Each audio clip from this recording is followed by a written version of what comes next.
வணக்கம்.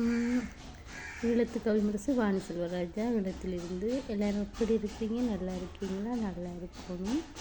இன்றைய பதிவு என்னன்னு சொன்னால், இப்போ மத மாற்றங்கள் நடைபெற்று கொண்டிருக்கின்றது. அதே போன்று போலி சாமியார்களின் அடாவடித்தனம் கூடிக்கொண்டிருக்கின்றது. சாமி என்ற பேரில் பொய்யான பிரச்சாரம், பொய்யா படிக்காமல் அவங்க தான் குருன்னு சொல்லி நிறைய மோசடிகள் நடந்து கொண்டிருக்குது.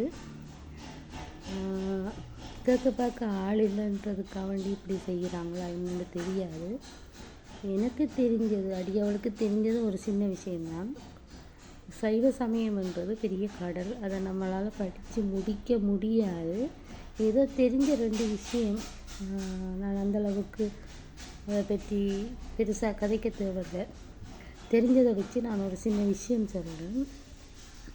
நீங்கள் பணத்தை எப்படி விதமானும் என்ன சொல்கிறது, நீங்கள் ஐயாமாராக இருந்தாலும் சரி, குருவாக இருந்தாலும் சரி, பட்டத்தை வாங்கிட்டு, காசை கொடுத்து பட்டத்தை வாங்கிட்டு சிவாச்சாரியார்ன்னு சொல்லிட்டு நீங்கள் தேவலாவியில் செய்ய தேவையில்லை. அது உங்களுக்கு தொழிலுக்காண்டி தான் அந்த சமஸ்கிருதத்தை படிப்பிச்சிருக்காங்கன்னு நான் நினைக்கிறேன். அப்படியே நாட்களுக்கு மட்டும் சில ஐயமார் நல்லவங்க இருக்கிறாங்க, அதுக்காண்டி எல்லாரையும் சொல்லலை. செய்கிற விஷயங்கள், முகநூலில் பார்க்குற விஷயங்கள், சில ஐயர்மார் வேலைகள் என்ன சொல்கிறது, அது பிழையான விஷயம். மற்றது நீங்கள் சைவ சமயத்தில் இயற்கை வழிபாடு, அதாவது தெய்வங்கள் ஆடி பூசைகள் சடங்குகள் செய்யப்படுற கோயில்களை நிறுத்தி ஆகம முறைக்குள்ளே கொண்டு வாரீங்க. அது பெரிய பிழை. இயற்கையே வழிபட்டவன் தான் தமிழன். இயற்கையில் வழிபட்டு தான் இந்த கடவுளை இப்படி கொண்டு வாரீங்க, அந்த ஆகமத்துக்குள்ளே கொண்டு வாரீங்க. அது உங்களுடைய உழைப்பாக இருக்குமா என்னன்னு எனக்கு தெரியாது. தெரிஞ்ச விஷயம், இயற்கை வழிபாடை நீங்கள் அழிக்கிறது தவறான விஷயம்.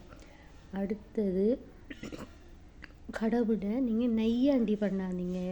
அந்த என்ன சொல்கிறது, பரதம் செக் பண்ணுறதுக்கு வெஜ்ஜு பார்க்குறீங்க, தேவலா விஷயங்கள் செய்கிறீங்க. மற்றது அந்த தம்பி ஒரு ஆள் போட்டு காட்டிச்சு, அந்த வாழை மரம் வெட்டுறது, அது பார்க்கும்போதே உண்மையாகவே வேடிக்கையாகவும் பைத்தியமாகத்தனம் இருக்குது.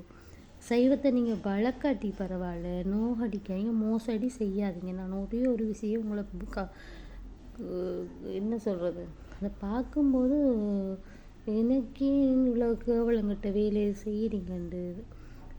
இன்னும் ஒரு விஷயம், சைவ சமயத்தில் நம்மளோட மனசின் தூய்மைகளை காட்டுறதுக்காக வேண்டித்தான் பசும்பால் ஊற்றுறது, சரியா, தேங்காய் உடைச்சி வைக்கிறது, இளநீ ஊற்றுறது, சரியா.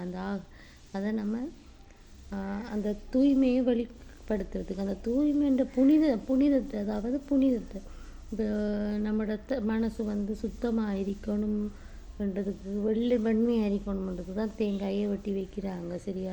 சில விஷயங்களை நீங்கள் சரியாக விளங்கி கொள்ளாமல் அந்த கதைக்கிறது சரியான தவறு. என்னை பொறுத்தளவு எல்லா சமயமும் ஒன்றுதான், ஆனால் சைவத்தை வளர்க்க ஒருவரும் இல்லைன்றதுக்காக நீங்கள் சைவத்தை மிதிக்க வேணாம். அந்த ஆச்சாரிமார்கள் சரியான சிறந்த படித்து, நீங்கள் கடவுள்ற உண்மையான விளக்கத்தை தெரிஞ்சு அவங்களுக்கு சரியான முறையில் நீங்கள் பாடங்களை சொல்லி கொடுங்க உங்களோட சிஷியர்களுக்கு, சரியா. கடவுள்கிட்ட நீங்கள் தொண்டா செய்யுங்க, வேலை செய்கிறீங்க சரி, தொண்டா செய்யுங்க, மதிக்காதீங்க. காசுக்காக வேண்டி இப்படி பிழையான விஷயங்களுக்குள்ளே ஈடுபடாதீங்க. நன்றி, வணக்கம். ஈழத்திலிருந்து வாணி செல்வராஜா, ஈழத்து கவிமுரசு வாணி செல்வராஜா. நன்றி, வணக்கம். மீண்டும் மற்றொரு பதிவில் நான் உங்களோட பேசிக்கொள்கிறேன். நன்றி.